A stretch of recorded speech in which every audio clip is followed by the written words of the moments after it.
Okay, good evening to everybody. Thank you, Deepu, for this warm and loving welcome.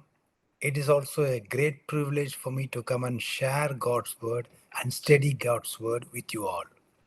और एक बार फिर से आप सबके साथ प्रभु का वचन को आप सबके साथ मिलकर के सीखने का और सिखाने का जो अवसर मिला है, इस बात के लिए मैं परमेश्वर का धन्यवाद करता हूं। और मुझे भी अवसर है कि आप सबके साथ प्रभु का वचन सीखने का मुझे मौका मिलता है।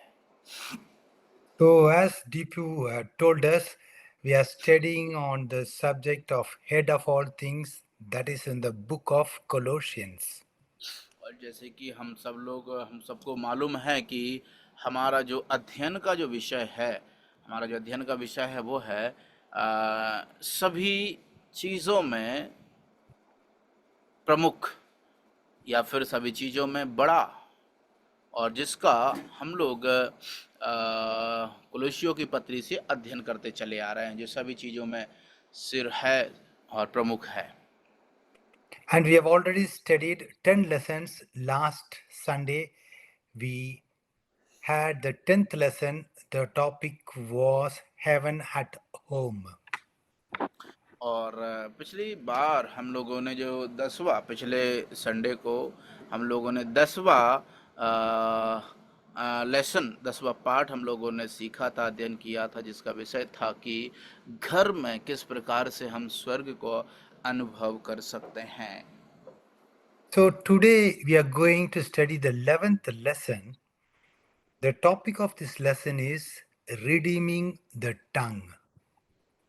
और आज हम लोग जो 11वां जो विषय है, पाठ है, जिसको हम सीखने जा रहे हैं, जिसका शीर्षक होगा जीव से छुटकारा।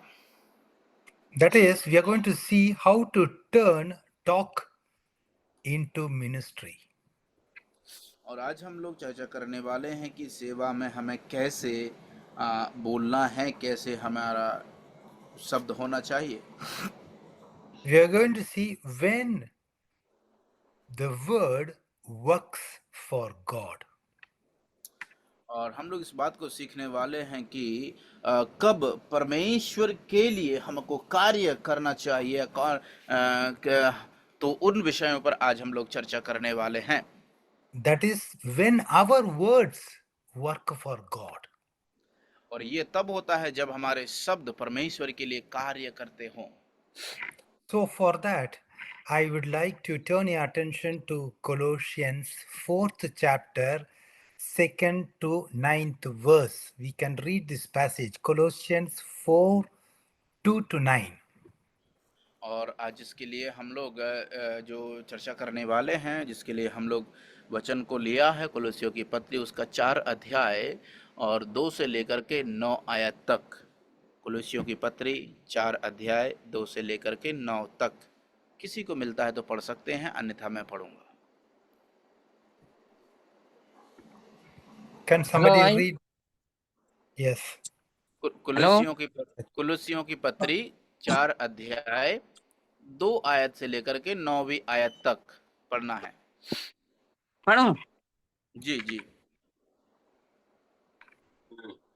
प्रार्थना में लगे रहो और धन्यवाद के साथ उसमें जागृत रहो, और इसके साथ ही साथ हमारे लिए भी प्रार्थना करते रहो कि परमेश्वर हमारे लिए वचन सुनाते हैं ऐसा द्वार खोल दे कि हम मसीह के उस भेद का वर्णन कर सकें जिसके कारण मैं कैद में हूँ, और उसे ऐसा प्रकट करूं जैसा मुझे करना उचित है।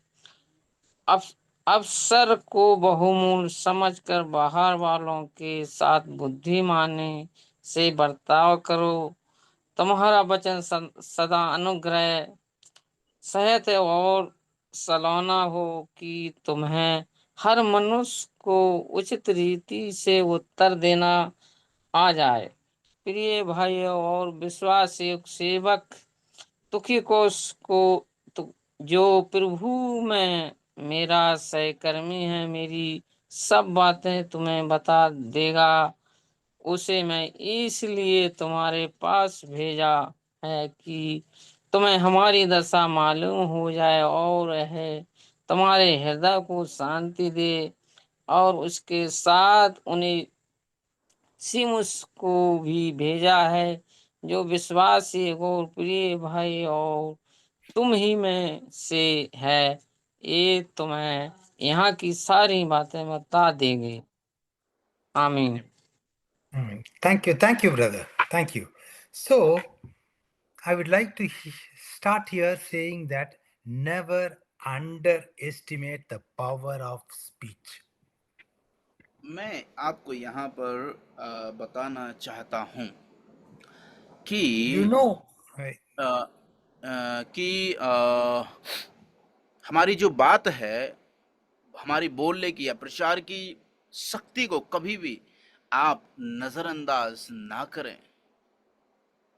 we know a judge in the court says a few words and the man's life is saved or is condemned to go to prison. देखिए, जिस प्रकार से एक जो न्यायालय में न्यायाधीश होता है, उसके एक शब्द के द्वारा ही उसका जीवन बच जाता है और एक शब्द के ही द्वारा उसको सजा हो जाती है, जेल हो सकती है। In the same way, a doctor, he can speak few words and the patient, he might be rejoicing or he might be given up in despair. उसी तरह से एक डॉक्टर भी मरीज के सामने उसके एक शब्द के द्वारा उसको बड़ा आनंद भी हो सकता है और उसी तरह से एक शब्द के द्वारा वो इस प्रकार की निराशा में डूब जाएगा जिसकी कभी उसने उम्मीद भी ना की हो। So, whether the communication is oral or written, there is a great power in words. इसलिए चाहे लिखित रूप में वो शब्द हो या फिर मौखिक रूप से हो, वो उसमें बड़ी सामर्थ्य होती है। I am told that in every word in Adolf Hitler's book, 125% lost their lives in the World War II. देखिए, जो हिटलर की जो पुस्तक में इस प्रकार से लिखा था कि 100 सैकड़ों लोगों ने दूसरे विश्व युद्ध के दौरान अपना जीवन को नष्ट कर दिया था, बर्बाद हो गया था। So, brothers and sisters, the power of speech is a gift from God. It must be used in the way God ordains us, asks us to use. और इसलिए इस बात को हमें ध्यान देना है कि जो सामर्थ्य प्रभु हमें देते हैं, जिस प्रकार से प्रभु उसको निश्चित रूप से दिया है, उसी प्रकार से उसका इस्तेमाल हमें करना चाहिए।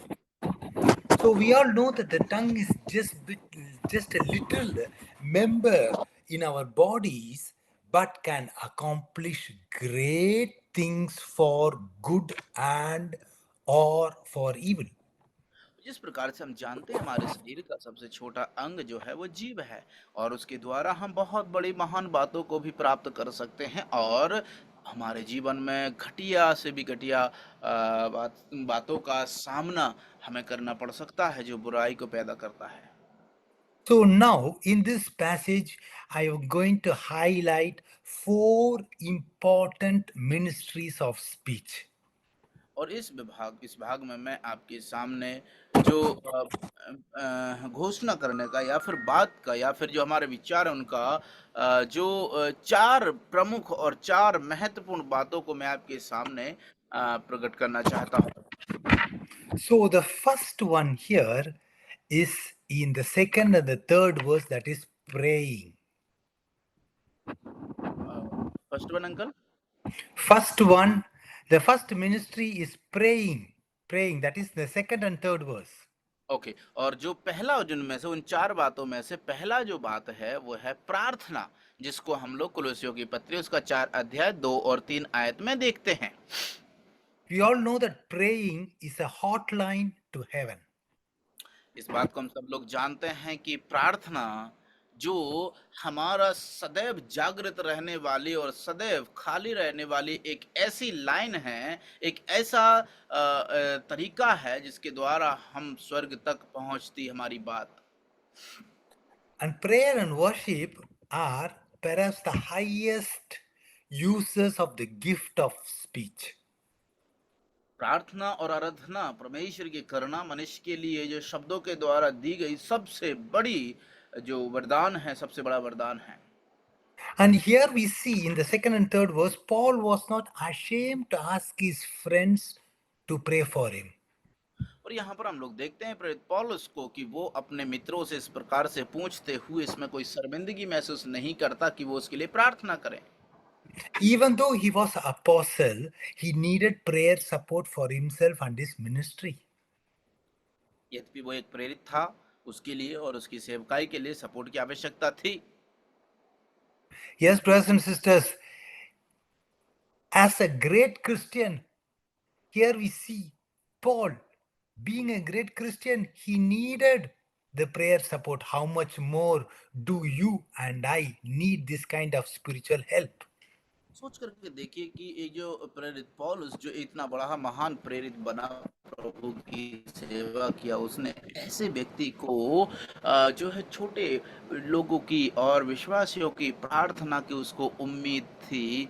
तो सोच करके देखिए मैं और आप कहाँ तक हैं, मैं और आप कितनी हद तक हमें उस परमेश्वर के सामने प्रार्थना की आवश्यकता हो सकती है। So, first of all, here Paul is talking about prayer, saying that we must be faithful, continue in prayer. Second verse. और देखिए दूसरी आयत में जिस प्रकार से हम पाते हैं उसके प्रभु ने प्रेरित पौलुस वो कहते हैं कि प्रार्थना में विश्वास योग्य बने रहो। जिस प्रकार से हम लोग वहां पर कहते हैं कि जागृत हो, दूसरे आयत में लिखा हुआ है धन्यवाद के साथ उसमें जागृत बने रहो। That we can say in other words, be steadfast in your prayer life, be devoted, don't quit. और देखिए हम कह सकते हैं इस बात को कि वो उनका कहने का मतलब यह है कि हमें जो है हताश नहीं होना है, प्रार्थना करना बंद नहीं करना चाहिए, वरन हमें निरंतर प्रार्थना करते ही रहना चाहिए। We all know that too many of us pray when we like to pray or when there is some problem in our lives. देखिए हम इस बात को जानते हैं सामान्यतः कि जहाँ दो हम लोग इकट्ठे होते हैं तो वहाँ पर प्रार्थना करना हमें पसंद होता है, या फिर जब हमारे जीवन में कुछ घटित होता है तब हम प्रार्थना करते हैं। But we know what is God's command to us: pray without ceasing. बावजूद इसके हम इस बात को जानते भी हैं कि परमेश्वर की आज्ञा क्या है कि हमें जो है निरंतर निरंतर प्रार्थना करते रहना है बिना रुके।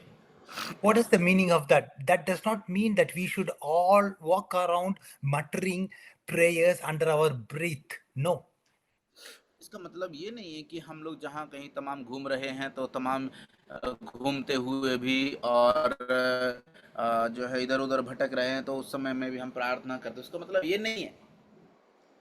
But what is the meaning of pray without ceasing? That means we have to be in constant fellowship with God so that prayer is as normal as breathing is to us.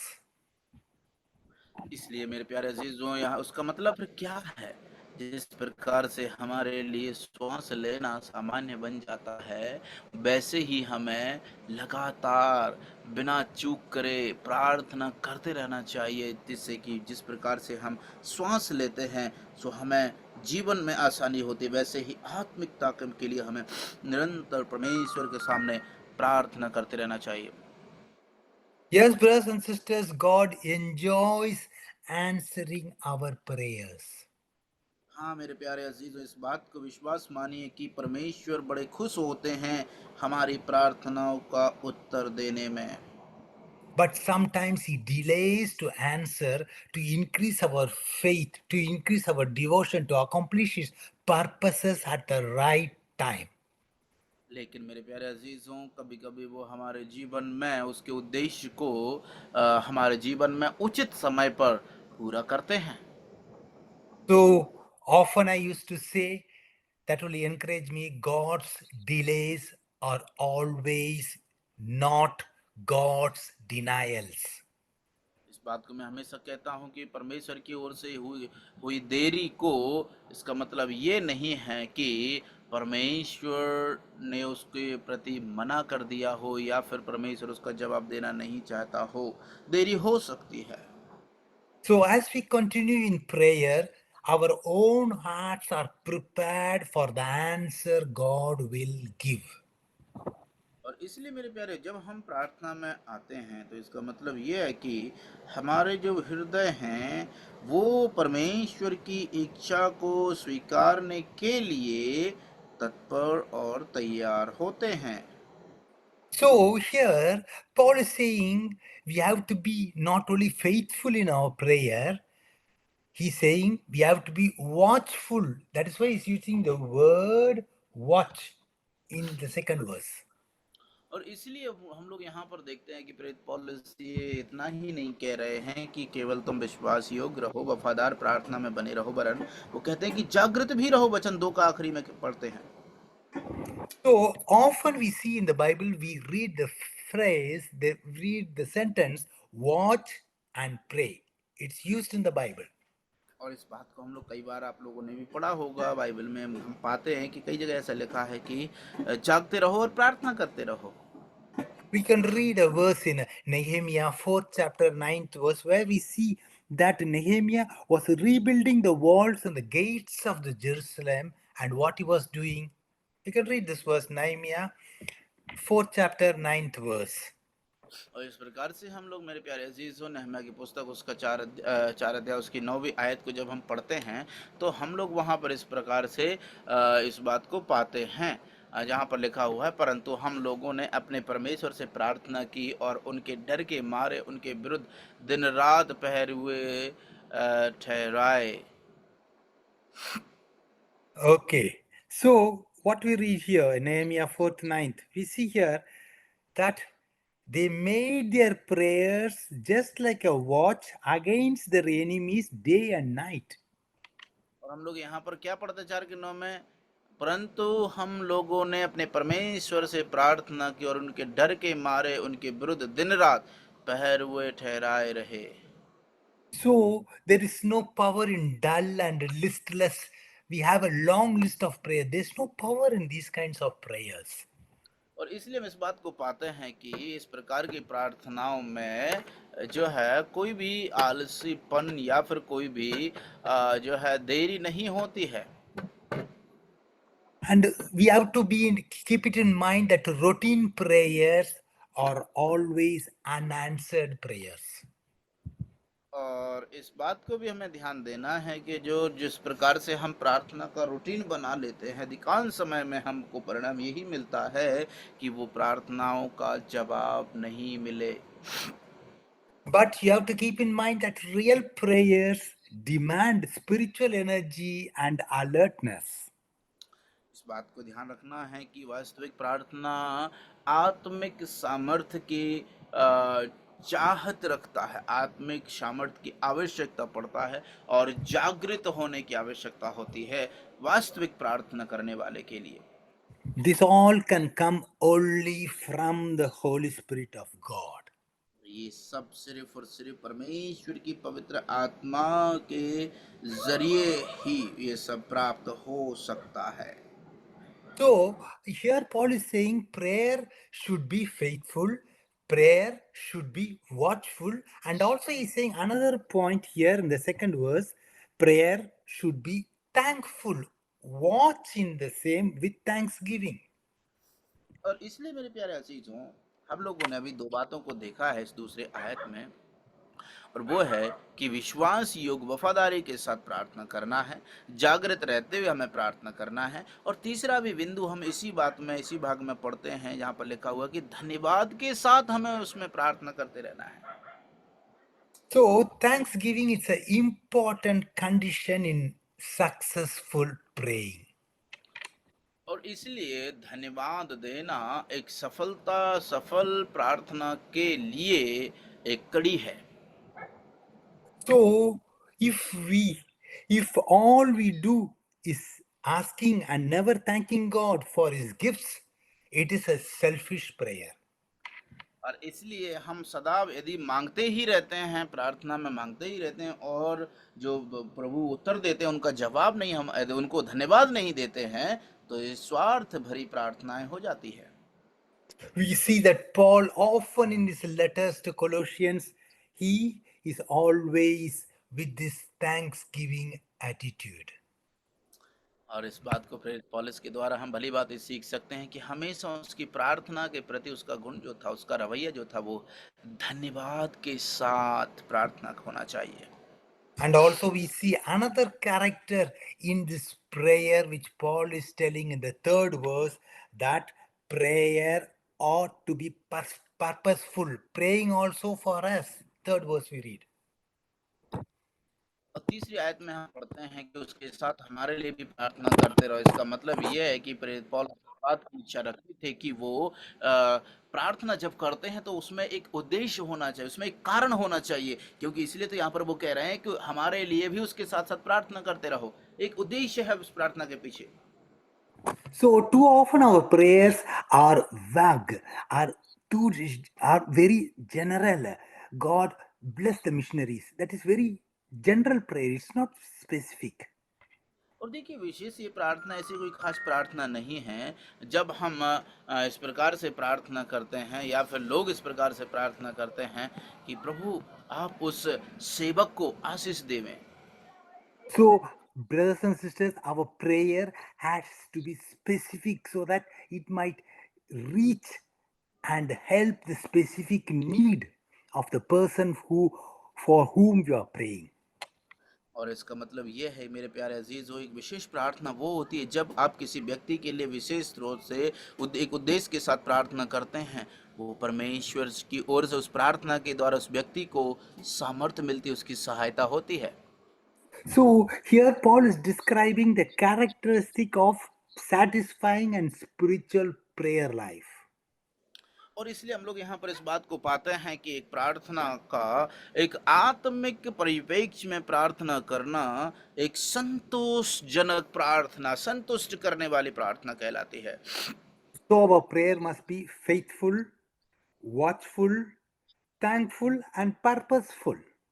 और इसलिए हमारी प्रार्थना को जिस प्रकार से हम लोगों ने सीखा, पहला कि हमें वफादार होकर के हमें प्रार्थना करना है, जागृत रह करके हमें प्रार्थना करना चाहिए, धन्यवाद के साथ हमें प्रार्थना करना चाहिए, और चौथा है वो है पर्पसफुल, उद्देश्य के साथ प्रार्थना हमें करना चाहिए। So the purpose of prayer is not to get man's will done in heaven, but to get God's will done on earth. और इसलिए इस बात को ध्यान देना कि प्रार्थना करने का जो पर्पस है, वह उद्देश्य, वो ये नहीं होना चाहिए कि मनुष्यों की इच्छा पूरी हो, वरन प्रार्थना का उद्देश्य यही होना चाहिए कि परमेश्वर की इच्छा, अर्थात स्वर्ग के परमेश्वर की इच्छा पृथ्वी पर पूरी हो। So now we have finished the first ministry of speech. Now we are going to the second ministry of speech, that is proclaiming the word. Third and fourth verse. और इसलिए अभी तक हम लोगों ने पहला भाग को में जो हमने अभी तक समझा है, सीखा है कि वो शब्द की सामर्थ्य। अभी हम लोग दूसरा जो भाग है, दूसरा बिंदु है जिस पर हम लोग चर्चा करने वाले हैं, वो है कि the second one is uncle verse 3 and 4, that is proclaiming the word. और वो है परमेश्वर के वचन की घोषणा करना, प्रचार करना, जिसको हम लोग 3 और 4 आयत में पढ़ते हैं। So it is wonderful to see that Paul was writing it in this he's writing in the prison. He was not asking the prison doors to be opened, but he was asking the doors of ministry might be opened. इस बात को हम सब लोग जानते हैं कि उन कैदियों के लिए प्रेरित पौलुस प्रार्थना कर रहे थे, लेकिन हम लोग यहाँ पर पाते हैं कि प्रेरित पौलुस जो प्रार्थना का आह्वान करते हैं, तो वो ये नहीं कहते कि कैदियों के लिए या उनके छुटकारे के लिए प्रार्थना करें, वरन वो ये कहते हैं कि प्रार्थना करो कि सुसमाचार सुनाने का एक द्वार खुल जाए। And also Paul, he was in prison because of the mystery of Christ, which was related to the Gentiles. और इसलिए हम लोग इस प्रकार से इस बात को पाते हैं कि प्रेरित पौलुस जो है इस बात के लिए, सेवकाई के लिए, जो क्योंकि अन्य जातियों के बीच में उसकी सेवा थी, इसलिए वो प्रार्थना की आह्वान करते हैं। What is this mystery of Christ? मसीह का रहस्य क्या है? This mystery involves God's purpose for the Gentiles in relation to Israel for in the church. That is the mixing of the Jews and the Gentiles to become one for God's salvation.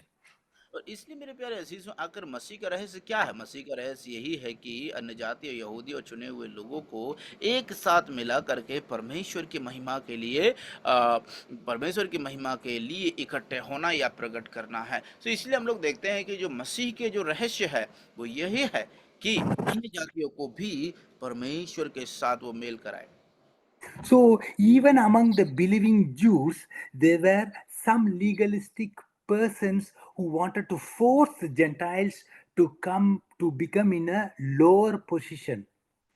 क्योंकि हम इस बात को जानते हैं कि कुछ यहूदी लोग इस प्रकार के विचारधारा रखने वाले लोग थे कि जो अन्य जाति लोग हैं वो परमेश्वर के पास आते तो वो चाहते हैं कि वो उनके अधीन रहें, नीची अवस्था में रहें।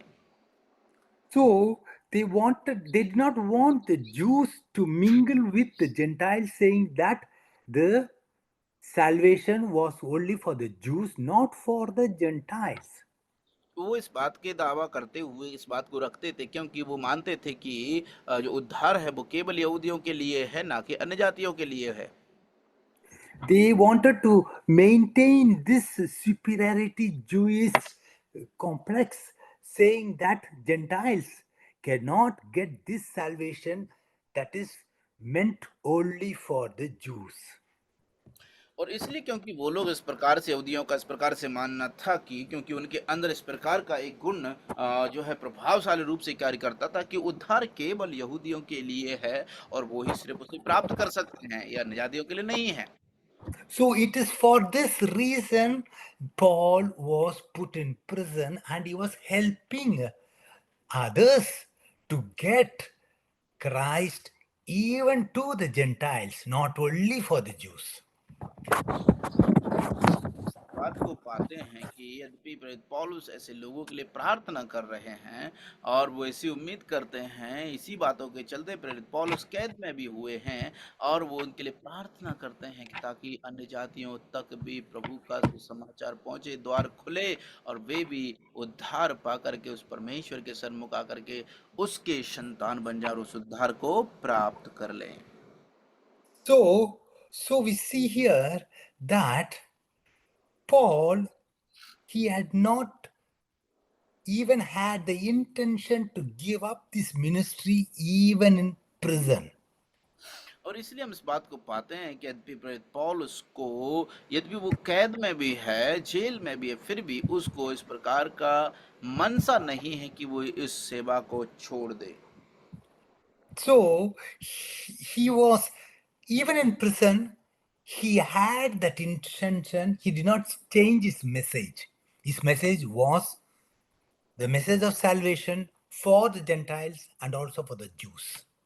और इसलिए हम इस बात को पाते हैं कि यद्यपि प्रेरित पौलुस कैद में होने के बावजूद भी उसका संदेश जो था, उसकी घोषणा जो थी, उसका प्रचार जो था वो ना केवल इसलिए था कि यहूदी ही यहूदियों के लिए ही हो, वरन उसका जो संदेश था वो ये था कि उद्धार के विषय में था कि पहले यहूदी फिर यूनानी अर्थात अन्य जाति लोग परमेश्वर के द्वारा उस उद्धार को प्राप्त करें। You know, when I have been to England, I visited this Bedford prison where John Bunyan was arrested and put in prison there and he died. और देखिए एक समय ऐसा था कि जब अंकल जो है लंदन गए हुए थे, जहाँ पर जॉन बनियन को जो है वहाँ पर गिरफ्तार किया गया था, जहाँ पर उसका मृत्यु हुआ। उस कैद खाने में गए uncle. And John Bunyan was arrested for preaching illegally and he was put in prison. और ये जो जॉन बनियन था वो अनुचित रीति से और जो है वो वहाँ पर प्रचार कर रहे थे और उनको जो है गिरफ्तार किया गया और बंदी बना करके उसको बंदी गृह में डाल दिया था। And he was told that if he was released, he will be released if he promised to stop preaching. और उसको इस प्रकार से बोला गया था कि अगर वो तभी छुटकारा उनको मिलेगा और छोड़ दिए जाएंगे जब वो इस बात का प्रॉमिस करते हैं कि वो प्रचार करना बंद कर दें, तो उन्हें You छोड़ know दिया what he जाए। replied? आप You know जानते हैं what क्या? he replied? He told that if I am out of prison today, I will continue to preach today and tomorrow by the help of God. और मालूम है आपको उसने क्या जवाब दिया? उसने एक ही जवाब दिया, अगर मैं आज वो उस जेल से कैद खाने से बाहर निकलता हूँ, यदि इसी क्षण, तो मैं आज कल और जब तक मैं रहूंगा तब तक प्रचार करना बंद नहीं करूंगा। So I think you would have read this book written by John Bunyan, Pilgrim Progress. If you have not read it, you can read it. That is a wonderful book which explains the sufferings of John Bunyan in just an imaginary way of life.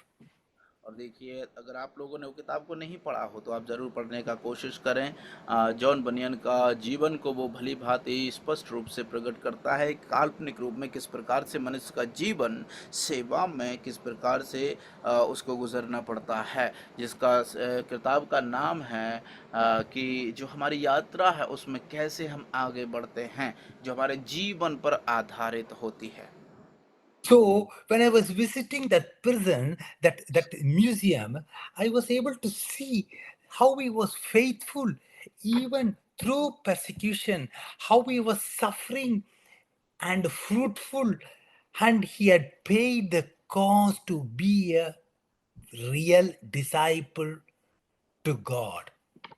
और जब uncle वहाँ पर गए, उस museum में गए, तो वहाँ पर उन्होंने पाया कि देखिए किस प्रकार से एक व्यक्ति का जो बंदी खाना था, बंदी गृह था जिसमें उसको बंद कर दिया गया था, इस बात का एहसास हुआ, इस बात को जान पाए कि देखिए कितनी बड़ी कीमत उस व्यक्ति ने, जॉन बनियन ने, प्रभु का वचन प्रचार करने के लिए, मसीह का एक सच्चा चेला ठहरने के लिए कितनी बड़ी कीमत को उन्होंने चुकाया।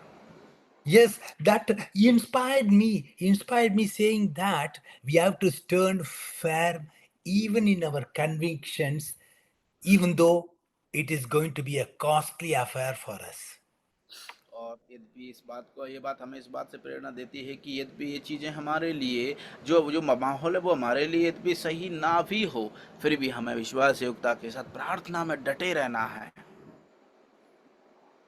So, in the same way, Paul, he was already in prison, but he was having that burden to share the mystery of Christ even as a prisoner. और इसलिए मेरे प्यारे अजीज़ों, जब हम इस बात को देखते हैं कि प्रेरित पौलुस को, उसके पास भी उसी प्रकार का अब मौका था, अवसर था, और यद्यपि वे कैदी होने के बावजूद भी उसके पास जो सामर्थ्य थी प्रभु का वचन सुनाने की, उससे वो वंचित नहीं हुआ, वरन सामर्थ्य के साथ उसे प्रचार करता ही रहा।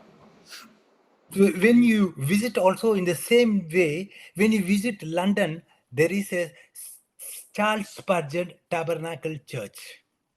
और यदि आप उसी प्रकार से अगर लंदन जाते हैं तो वहाँ पर जो चार्ल्स स्पर्जन है, उनका उनका उनका एक चर्च है वहाँ पर। The person who was making us visit that church had showed us a wonderful powerhouse of Charles Spurgeon ministry. और जब वो व्यक्ति जो हमको वहाँ पर लेकर के जा रहे थे, वो उन्होंने हमें इस बात को बताया, दिखाया और कहा, सिखाया कि किस प्रकार से चार्ल्स स्पर्जन की जो सेवा कितनी अद्भुत रीति से फलवंत हुई, इसके बारे में उन्होंने बताया।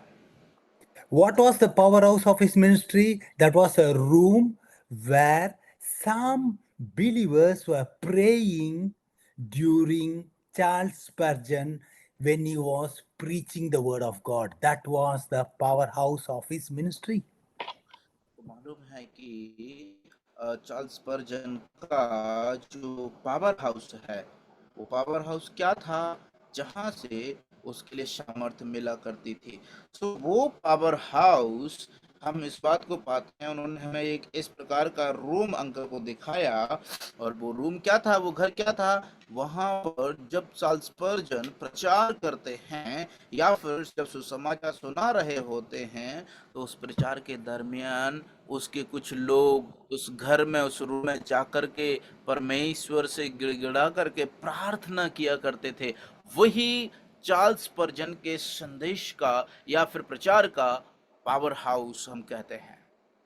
So, proclaiming the word of God is the greatest privilege, it's a tremendous responsibility.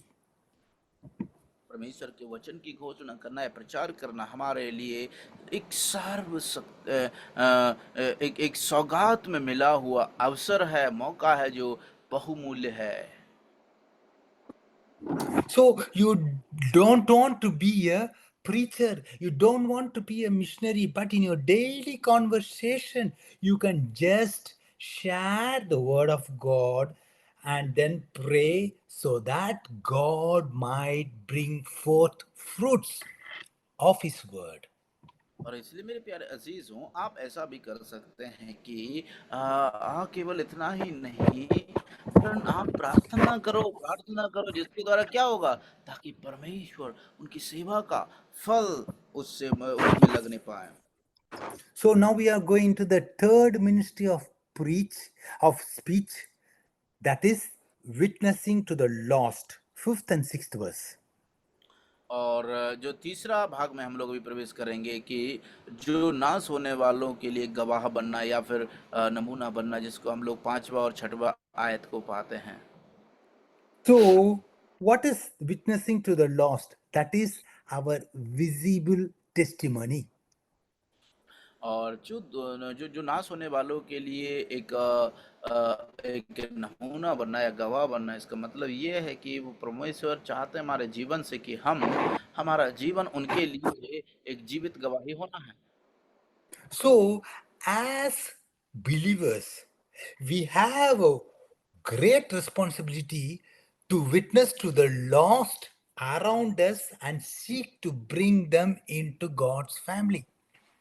तो इसलिए मेरे प्यारे अजीजों, जब हम उनको हमारे आसपास देखते हैं, उनको हमें परमेश्वर के राज्य में, परमेश्वर के फैमिली में लाने की आवश्यकता होती है।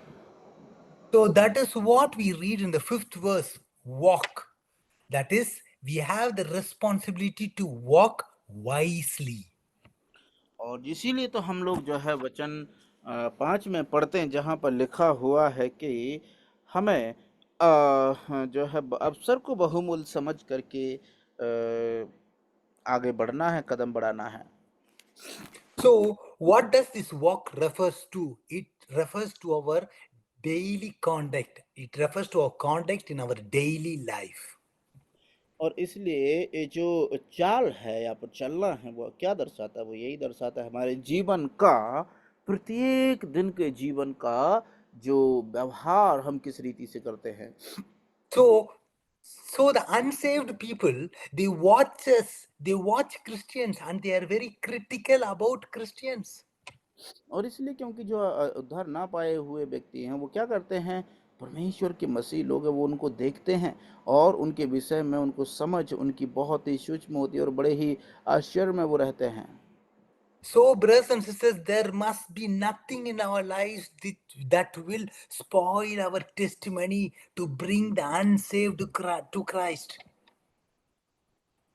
और इसलिए मेरे प्यारे अजीजों, इस बात को हमें आना चाहिए कि हमारे जीवन में ऐसी कुछ भी बात ना हो या हमारा ऐसा कोई काम ना हो जो हमारे जीवन का भलाई को नाश करके बुराई में परिवर्तन कर दे, जो मसीह में आने वालों के लिए ठोकर का कारण बने।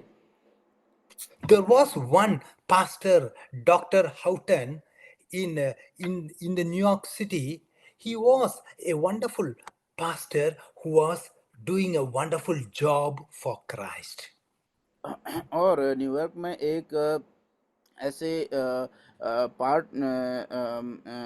एक पास्टर थे न्यूयॉर्क में, हुटन करके। तो वो परमेश्वर के लिए, सेवा के लिए बहुत अद्भुत और बड़ी सामर्थ्य के साथ वो कार्य कर रहे थे। So many people were very jealous about the way in which God was working in that city. So they tried to spoil his testimony. So they took up a private detective to follow the daily way how this pastor was living, to find fault with him. और इसलिए हम इस बात को पाते हैं, इसके फलस्वरूप वहाँ के शहर के लोगों के जीवन में बड़ा बदलाव आ रहा था और लोग परमेश्वर के लिए बड़ी सामर्थ्य के रूप में बदलते रहे थे, और इसीलिए बड़ा बदलाव शहर में हो रहा था। तो कुछ लोगों ने जो उनसे जलन रखते थे, उन्होंने क्या किया, उसके हर एक हरकत पर, हर एक कदम पर नज़र रखने के लिए पहरुए लगा दिए, ताकि वो जो करते थे और जो भी कदम उठाते थे उन पर नज़र रखें कि वो क्या करता है और क्या कहाँ जाता है। And after few weeks, this private detective, he came with a report to say that this pastor, Dr. Houghton, was living according to his preaching. He was living according to God's word. We were not able to find any fault with him. What a wonderful testimony it was. और देखिए मेरे प्यारे, ये कितनी अद्भुत गवाही थी कि जो लोग जो उसको नज़र रख रहे थे, जब वो एक रिपोर्ट लेकर के आए कुछ दिनों के बाद, तो उन्होंने मालूम है क्या जवाब दिया। उन्होंने ये जवाब दिया कि ये जो डॉक्टर हुटन थे, वो ह्यूटन डॉक्टर क्या करते थे, जो प्रचार करते थे उसी के अनुसार वो जीवन बिताया करते थे, और इसी के फलस्वरूप उनके जीवन में किसी भी प्रकार का कोई भी ऐसा शिकायत करने वाला या कमी उन्होंने नहीं ढूंढ पाया, क्योंकि वो जो प्रचार करते थे वैसा ही जीवन जीते थे। Yes, brothers and sisters, whether we be able to have this kind of testimony, if somebody wants to go with a private detective and find fault with us, whether we'll be able to give this kind of faultless testimony according to God's word. और मेरे प्यारे, हाँ मेरे प्यारे भाइयों, इस बात को याद रखिएगा कि हम परमेश्वर के वचन के अनुसार, अगर मान के चलो ऐसे कई लोग होते हैं जो इस प्रकार की परिस्थितियों से होकर के गुजरते हैं, लेकिन क्या हमारा जीवन में जो लोग देखते हैं उसके द्वारा क्या हमारी ऐसी गवाही बनती है जो निर्दोष हो, निष्कपट हो या निष्कलंक हो। So we read here in the 5th verse, we have to walk in wisdom. That is, the way in which we talk, the way in which we share the gospel, we have to be careful. और इसलिए हम वचन जब चारण पढ़ते तो हम बुद्धिमानी के साथ में, समझदारी के साथ में अपना जीवन को बिताना है। और इसका मतलब ये है कि जो वचन हम बांटते हैं, बोलते हैं या प्रचार करते हैं, उसके अनुसार हमारा जीवन बदलना चाहिए, हमारा चाल चलन भी होना चाहिए। That is what, in other words, we read in Ephesians 5th chapter 16th verse, redeeming the time, that is, buying up the opportunities to share the gospel. और इसीलिए तो हम लोग छठवें वचन में लिखते पाते हैं कि जो अवसर है, जो हमें अवसर मिला हुआ है, वो सुहावना है, उसको हमें उत्तर, उसका उसका जवाब, उसका समय को हमें बहुमूल्य समझते हुए बुद्धिमानी के साथ बर्ताव करना चाहिए। It is redeeming the time. It is a commercial term. Just as a merchant, we have to take the bargain and take up the opportunity to serve and share God's word. और इसलिए मेरे प्यारे अजीजों, हम प्रभु के जो है सेवक होने के नाते जो अवसर हमें मिलते हैं बहुत बालों के साथ में, उसको बहुमूल्य समझते हुए हमें क्या करना है, उस अवसर का का फ़ायदा उठाना है। मौके का फ़ायदा उठा करके हमें उस वचन को उन तक पहुंचाना है बुद्धिमानी के साथ में, जिसके द्वारा उनका जीवन प्रभु की महिमा का कारण बनता है। So, walking in wisdom, it also includes the way in which we are doing our work in our working place, the way in which we are paying our bills, the way in which we are keeping our promises with the people. और इसलिए हम उसी प्रकार से करना, जिस तरह से हम अपने जो है बिल पे करते हैं या फिर हमारे जो प्रोमिसेस हैं उनको हम दूसरों के साथ अदा करते हैं, वायदा करते हैं, तो हम उस समय पर उसको पूरा भी करते हैं। ठीक वैसे ही अवसरों का भी हमें समय पर का फ़ायदा उठा करके उसको पूरा करना की आवश्यकता है। So, as Christians, we have to be faithful, and also we have to have a good testimony and good report from others, especially from the unsaved people. और इसलिए मेरे प्यारे अजीज, हमारे जीवन में इस बात को हमें पहचानना बहुत ज़रूरी है कि हमारा जीवन का एक खास पहचान होना बहुत ज़रूरी है। हमारा जीवन का एक उद्देश्य होना बहुत ज़रूरी है कि वो ये है कि खास तौर से अन्य जातीय लोगों के द्वारा हमारे जीवन की एक बहुत ही अच्छी गवाही होना बहुत आवश्यक होती है। Being a child of God, being a pastor, being a full-time worker, if you're not able to pay our bills, we are spoiling our testimony because others see that, and we have to be careful with our testimony. और इस बात को याद रखना है, मान के चलो हम परमेश्वर के बच्चे हैं, परमेश्वर के सेवक हैं, या परमेश्वर के जो है चुने हुए हैं, तो अगर मान के चलिए कि हम जो है जो सरकार जो बिल होती है, अगर हम अपना बिल, चाहे पानी का हो या लाइट का बिल हो, अगर हम उसे उसे चुका नहीं पा रहे हैं, तो याद रखना लोगों के सामने हमारी क्या गवाही जाती है, लोगों के सामने हमारी क्या गवाही बनती है। So we have to walk in wisdom, that is, we have to talk with them wisely. And also, when we come to the sixth verse, what we read that our speech must be controlled by grace. और इसलिए मेरे प्यारे अजीजों, कैसे हमको इसको प्रकार से हमको हमारे जीवन को बिताना है, जब हम बात करते हैं तो हमारा जो शब्द है वो कैसा होना चाहिए, सदा अनुग्रह से भरा हुआ होना चाहिए। Yes, talking with grace. This means we have to have grace in our hearts.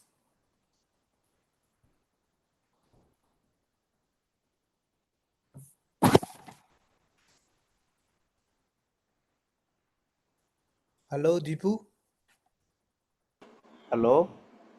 Yeah, we lost you.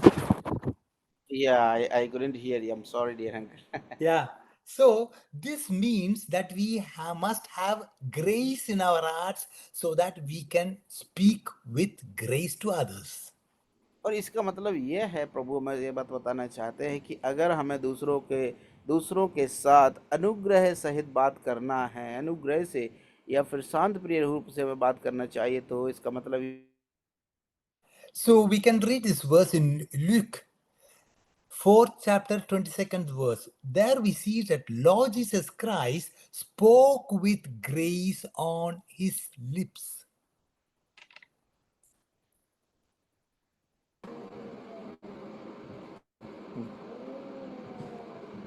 Luke 4th chapter 22nd verse.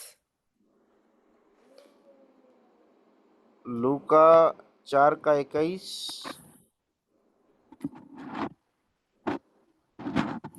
लूका 4 का 22, और Yes, सबने we. उसे सराहा Yeah. और अनुग्रह की बातें उसके मुंह से निकलती थीं, उनसे अचंभित हुए और कहने लगे।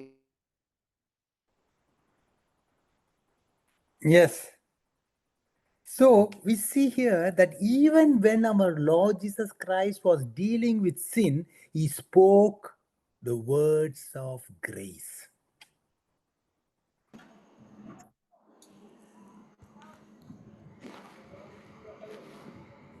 Hello, you're able to hear me? Yes uncle, actually there is I think there's some network issue from my side. It is due Okay. to bad weather. Yes, now I'm able to hear you sometime. So even when our Lord Jesus Christ was dealing with sin, he spoke the words of grace. यद्यपि जब हम देखते प्रभु यीशु मसीह को, जब वो पापों के साथ में जब डीलिंग कर रहे थे, उसके बावजूद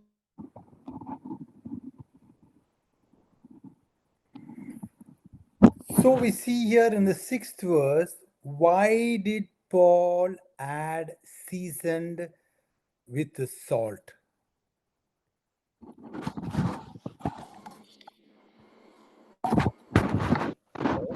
Can you hear me uncle? Yeah, yeah. So we read here in the sixth verse, why did Paul add seasoned with salt? और जब हम लोग यहाँ पर आते हैं 6वीं आयत में, तो पाते हैं कि आखिर क्यों प्रेरित पौलुस यहाँ पर वो 6वीं आयत में कहते हैं कि हमारा जो वचन है वो नमक से सुहावना होना चाहिए। So we all know that salt is used for preserving the food. and also it is for keeping the food not getting contaminated. और इस बात को हम जानते हैं कि नमक को इसलिए इस्तेमाल किया जाता है क्योंकि वो जो है उसको उस खाने को भोजन को जो है खराब होने से बचाता है और भोजन को स्वादिष्ट बनाने के लिए इस्तेमाल किया जाता है नमक को। So we have to put salt into our speech to make sure that it is pure and properly seasoned. और इसलिए हमें आवश्यक होता है कि हमें हमारे वार्तालाप में हमें इस बात को ध्यान देना है कि हमारा जो वार्तालाप है वो नमक के समान अनुग्रह से भरा हुआ और सुहावना होना चाहिए। So it is very unfortunate when a Christian, when a believer speaks in a rude and a rush manner, particularly when the unsaved are listening. और इस बात को हम लोग पाते हैं खास तौर से जब कभी कई बार ऐसा पाया गया, कई मसीहों को देखा गया है कि वो इस प्रकार से ऊट पटांग बात करते हैं, इस प्रकार से गलत तरीके से बात करते हैं, खास तौर से जब अन्य विश्वासी लोग सुन रहे हों। So that is what we read in First Peter 3rd chapter 15th verse. We have to speak with meekness and fear. और इसी बात को तो मेरे प्यारे अजीज़ों हम पहला पतरस की पत्री उसका 3 अध्याय और उसकी 15वीं आयत में पढ़ते हैं कि हमें जो है इस प्रकार से सब के साथ में नम्रता के साथ में वार्तालाप करने की आवश्यकता है। So meekness means that is the opposite of harshness. Fear is the opposite of arrogance. और इसलिए मेरे प्यारे अजीज़ों जैसे कि हम पाते हैं कि जो डर का विपरीत शब्द क्या होता है? हुल्लड़ मचाना या फिर निर्भय होना। तो इसीलिए हम लोग इस बात को देख सकते हैं कि आदर के साथ में बात करने का जो भय और नम्रता के साथ बात करने का जस्ट विपरीत, उसके विपरीत क्या होता है? वो गलत तरीके से बात करना। So we as believers, we need to have convictions and not compromise. But we also have to cultivate a gracious spirit of love. और इसलिए हम इस बात से होने के नाते हमें इस बात को ध्यान देना बहुत ज़रूरी है, इस बात को हमें मानना बहुत ज़रूरी है, हमें मालूम होना बहुत बहुत आवश्यक होता है कि हमारा जो वार्तालाप है वो हाँ, अनुग्रह से भरा होना की बहुत आवश्यकता होती है और प्रेम से भरा हुआ वो शब्द होना चाहिए जो दूसरों के लिए सांत्वना प्रदान करता हो।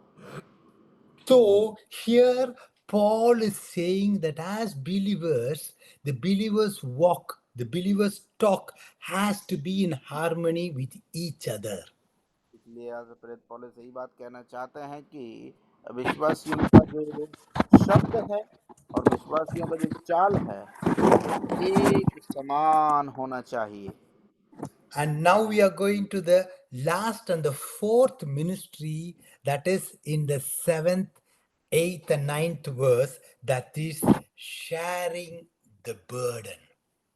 और जो चौथा जो आयाम है, चौथा बिंदु है, उसको हम लोग पहुंचने वाले हैं, वो है एक दूसरे के साथ अपने बोझ को साझा करें या फिर अपने बोझ को बांटना, जिसको वचन 7, 8, 9 में हम पाते हैं। So here we see that Paul is talking about two brothers, that is Tekakis and Onesimus, to share the burdens with the church in Colossus. और इसलिए हम लोग इस भाग में पढ़ते हैं कि इस भाग में प्रेरित पौलुस को हम पाते हैं कि वो यहाँ पर ओनेसिमुस और तुखिकुस के बारे में चर्चा करते हुए पाते हैं। So this Takakis was sharing Paul's ministry and he was helping Paul in many ways. और ये जो तुखिकुस थे वो प्रेरित पौलुस के विषय में, उसकी सेवा के बारे में और प्रेरित पौलुस को सेवकाई में कई तरीके से सहायता प्रदान करते थे। So this Takakis and Onesimus, they delivered the Colossian letters, personal letters, they delivered that to the और right. ये तुखिकुस हैं और जो ओनेसिमुस से इन्होंने प्रेरित पौलुस का जो संदेश था, पत्र था, वो सही कलीसियाओं में, कुलुस्सी कलीसियाओं में जाकर के पहुंचाने वाले बने। And this Takakis, he was a beloved brother, was willing to stay with Paul even though the situation of Paul was very difficult. यद्यपि प्रेरित पौलुस की परिस्थिति बहुत कठिन होने के बावजूद भी ये तुखिकुस है, वो तुखिकुस जो है प्रिय भाई होने के नाते प्रेरित पौलुस के साथ रहने के लिए सहमत हो जाते हैं विपरीत परिस्थितियों में भी। And also, it is very encouraging to see that you here Paul has some believer, one believer at his side, even though everything was against him. यद्यपि हम इस बात को पाते हैं कि उसके प्रेरित पौलुस के विपरीत सब कुछ है, लेकिन हम पाते हैं कि एक विश्वासी उसके प्रति उसके साथ हैं, सहभागिता में हैं। And also, this Takakis, he was a faithful servant. He was lovingly serving and ministering to Paul and also to others. और इसलिए हम लोग इस बात को पाते हैं कि तुखिकुस है वो प्रेरित पौलुस के साथ सेवा में एकदम से वो सेवकाई में कार्य करता था, और उनके लिए ही नहीं वरन दूसरों के लिए भी वो सुसमाचार सुनाया करता था। So he was not only a faithful minister, he was minister and he was also a fellow servant. He was lovingly working together with Paul, even though Paul had many enemies. यद्यपि प्रेरित पौलुस के बहुत से शत्रु होने के बावजूद भी हम इस बात को पाते हैं कि वो सेवा में उसके प्रति वफादार बन करके उसके कार्य को, सेवा को वो आगे बढ़ाता रहा, उस बात को प्रचार करता रहा जो प्रेरित पौलुस चाहता था। यद्यपि उसके साथ वो सहमत था, प्रेरित पौलुस के साथ सहमत था, जहाँ पर पौलुस के हजारों सैकड़ों शत्रु थे। And these two men, that is Takakis and Onesimus, they had two ministries. One was to encourage the Colossian believers, and another was to inform them about Paul's situation. और इसलिए हम इस बात को पाते हैं कि दोनों भाई हैं, हम यहाँ पर देखते हैं दो सेवकों को हम लोग पाते हैं, तुखिकुस और ओनेसिमुस, जो प्रेरित पौलुस को जो है वो एक व्यक्ति उनका संदेशा लेकर के दूसरों तक जाता था, पहुँचता था, और दूसरा व्यक्ति जाकर के वहाँ की बाहर की परिस्थितियाँ कैसी हैं उन सब के बारे में वो जो है पौलुस को बताया करता था। So we see here that sometimes some Christian workers use the circumstances selfishly to enlist their support. But here, Paul was using these two men only to support him in prayer. और देखिए इस बात को हम पाते हैं कि पौलुस जो है कई लोगों को पाते हैं जो अवसर को जो है सपोर्ट का एक मौका समझ लेते हैं परिस्थितियों को, लेकिन यहाँ पर देखते हैं प्रेरित पौलुस को जो परिस्थिति है वो केवल सेवा के लिए वो इस्तेमाल करते हुए हम लोग पाते हैं। So here, now in this passage, we have seen four wonderful ministries of speech. हम लोग आज चार बातें इस भाग में हम लोग इस भाग में से देखे हैं। That is, the first one is praying, the second one is proclaiming the word, उसमें से पहला था प्रार्थना करना, दूसरा था परमेश्वर का वचन का प्रचार करना, and the third one is witnessing the word of God and sharing the burdens. That is the fourth one. और तीसरा था कि उसके गवाह बन करके परमेश्वर के वचन के सच्ची गवाह बनना, और चौथा था एक दूसरे के साथ उस बोझ को साझा करना। Witnessing, that is witnessing to the lost people, sharing the gospel to the lost people. That is the third point. और जो जो जो गवाह बनना है, जो गवाह बनना का मतलब यह है कि जो नाश होने वालों के लिए हमारा जीवन एक नमूना बने, उनके लिए गवाही, एक जीवित गवाही होना है। Yes, brothers and sisters, how it is important, how it is very, very essential for us to be involved in these kinds of ministries and using our tongue for these ministries instead of using our tongue for gossip and criticizing and for other sinful purposes.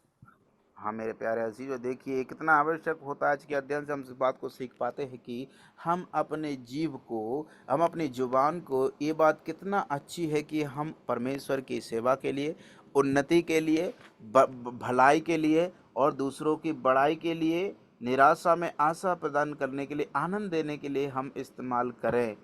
लेकिन बड़े We दुख can, के साथ कहना पड़ता है कि कई लोग इस जीव का दुरुपयोग गलत तरीके से इस्तेमाल करते हैं। we can just read a last verse in Psalm 141, third verse. 141 Psalm, third verse. Set a watch, O Lord, before my mouth, keep the door of my lips. Psalms 141, third verse. Okay, भजन संहिता 141 का तीसरा आयत को हम लोग पढ़ते हैं। तो जहाँ पर लिखा हुआ, हे यहोवा, मेरे मुंह पर पहरा बैठा और मेरे होठों के द्वार की रखवाली कर। Yahweh, place a guard over my mouth, guard the door of my lips. Yes. So let God help us to make David's prayer our prayer. Amen. आमीन। प्रभु हमारी सहायता करे, दाऊद की प्रार्थना भी हमारी प्रार्थना बन जाए। आमीन।